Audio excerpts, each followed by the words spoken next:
మనమైతే ఇప్పుడు విజయనగరం జిల్లా సర్వజన ఆసుపత్రి వద్ద అయితే ఉన్నాము. లక్ష్మి అనే లక్ష్మి అనే 19 ఏళ్ల యువతి అయితే పురుగుల మందు తాగి అపస్మార స్థితికి చేరుకోవడంతో ఆ యువతినైతే విజయనగరం పెద్ద ఆసుపత్రికి తీసుకురావడం జరిగింది. చికిత్స పొందుతూ మృతి చెందింది. అయితే పెళ్ళైన 19 యువతి అలా మృతి చెందడం ఏంటని ఒక తీవ్ర దిగ్భ్రాంతి అయితే వ్యక్తం చేస్తున్నారు కుటుంబ సభ్యులు. ఆషాఢంకి ఇంటికొచ్చిన యువతి పిల్లా సాయి తన భర్తకి ఫోన్ చేసి నేను చచ్చిపోతున్నాను, నేను పురుగుల మందు తాగుతున్నాను అయితే ఫోన్లో చెప్పింది. వెంటనే సాయి వాళ్ళ మామకి ఫోన్ చేసి ఇలా లక్ష్మి పురుగుల మందు తాగింది అని చెప్పగా ఆ తండ్రి వెళ్ళేసరికి తను అపస్మార స్థితికి అయితే చేరుకోవడం జరిగింది. తను వెంటనే ఇక్కడ ఆసుపత్రికి అయితే తీసుకొచ్చారు చికిత్స నిమిత్తం. ఈరోజు ఉదయం అయితే తను మృతి చెందడం అయితే జరిగింది. అందరికీ నమస్కారం.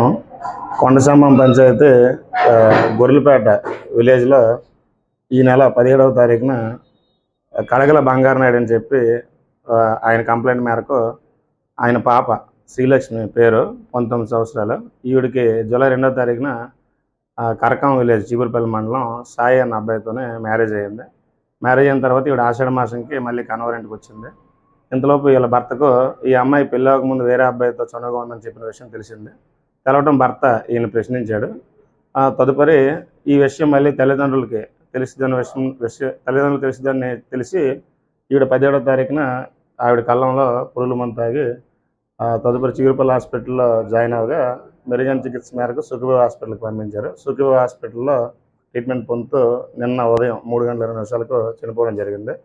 వాళ్ళ అమ్మాయి తండ్రి కంప్లైంట్ మేరకు గరుడు పోలీసు వారం కేసు నమోదు చేశాం. అనుమానాస్పదంగా కేసు నమోదు చేశాం. పిల్ల లక్ష్మి మృతిపై అయితే కుటుంబ సభ్యులు తీవ్ర దిగ్భ్రాంతి వ్యక్తం చేస్తున్నారు. అసలు ఏం జరిగిందో మాకైతే ఏమీ తెలియదు, తను ఎందుకు ఇలా చనిపోయింది అన్నది కూడా మాకు అర్థం కాని పరిస్థితి. ఎంతో సంతోషంగా పెళ్లి చేశాము. ఆషాఢంకి అంటే పెళ్ళై 19 రోజులు అవుతుంది, ఇంకా ఎక్కువ కూడా కాదు. ఈలోపే తను ఇలా పురుగుల మందు తాగి ఆత్మహత్యయత్నం చేయటము, తర్వాత చికిత్స పొందుతూ మృతి చెందడం నిజంగా బాధాకరం అని అయితే చెప్తున్నారు. కుటుంబ సభ్యులు అయితే మాట్లాడే స్థితిలో లేరు. మేమైతే ఏమీ మాట్లాడలేము, మేమేమీ చెప్పము అని అయితే వాళ్ళ కుటుంబ సభ్యులు అయితే చెప్తున్నారు. అలానే యువతి అయితే చాలా చిన్నమ్మాయి ఎందుకు ఇంత అఘాయిత్యానికి పాల్పడింది అనేది ప్రతి ఒక్కరూ కూడా కంటతడి పెట్టేస్తున్న పరిస్థితి అయితే కనిపిస్తుంది.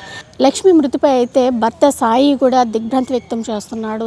ఏం జరిగిందో ఆ అబ్బాయి కూడా మాట్లాడలేని సిచ్యువేషన్లో అయితే ఉన్నాడు. దీనిపై అయితే పోలీసులు అయితే కేసు నమోదు చేస్తే దర్యాప్తు చేస్తున్నట్లు కూడా తెలుపుతున్నారు.